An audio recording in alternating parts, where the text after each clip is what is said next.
పిల్లలు ఏం చేస్తారంటే ఎగ్జామినేషన్ హాల్లో కూర్చోక ముందు కొంచెం ఒక రకమైన మెంటల్ ఎక్సర్సైజ్ చేయాలి. ఏంటంటే పిల్లలు చాలా కుంచుకుపోయి ఇలాగ బిగుతుకుపోయి టెన్షన్గా ఆ ప్యాడ్ పట్టుకొని పెన్ను పట్టుకొని ఎగ్జామ్ హాల్లోకి వెళ్తుంటాడు. రిలాక్స్గా వెళ్ళాలి. First walk, relax. మీ బాడీ మొత్తం కూడా చాలా రిలాక్స్గా ఉండాలి. నెంబర్ 2, మీ బాడీని ఎగ్జామినేషన్ హాల్లోకి పోక మునుపు ఒక 5 స్ట్రెచెస్ తీయగలుగుతాయి. అంటే మీ యొక్క ఫింగర్స్ పైన నిలబడాలి.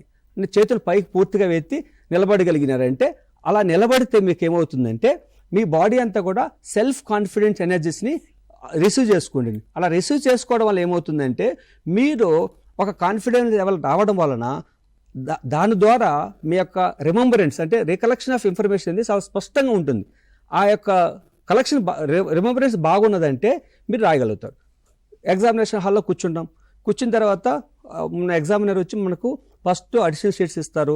మిమ్మల్ని మీ యొక్క హాల్ టికెట్ నెంబరు, మీ డీటెయిల్స్ అన్ని ఫిల్ చేయమంటారు. ఓపిక్గా అన్ని ఎక్కడ మిస్టేక్స్ చేసుకోకుండా ఓపిక్గా అన్ని 1 by 1 స్టెప్ చూసుకుంటూ మార్క్ చేసుకోవాలి. చాలామంది హడావిడిగా సరిగా బబ్లింగ్ చేయకుండా కొన్ని సందర్భాల్లో కొన్ని మిస్సింగ్ అంటే మీ నెంబర్ను ఒకటి అటు ఇటు కన్ఫ్యూజ్ కావడం అనేది జరగకుండా నెమ్మదిగా first take your own time కంప్లీట్గా ఫస్ట్ పార్ట్ ఏది కంప్లీట్గా ఫిల్ చేయండి.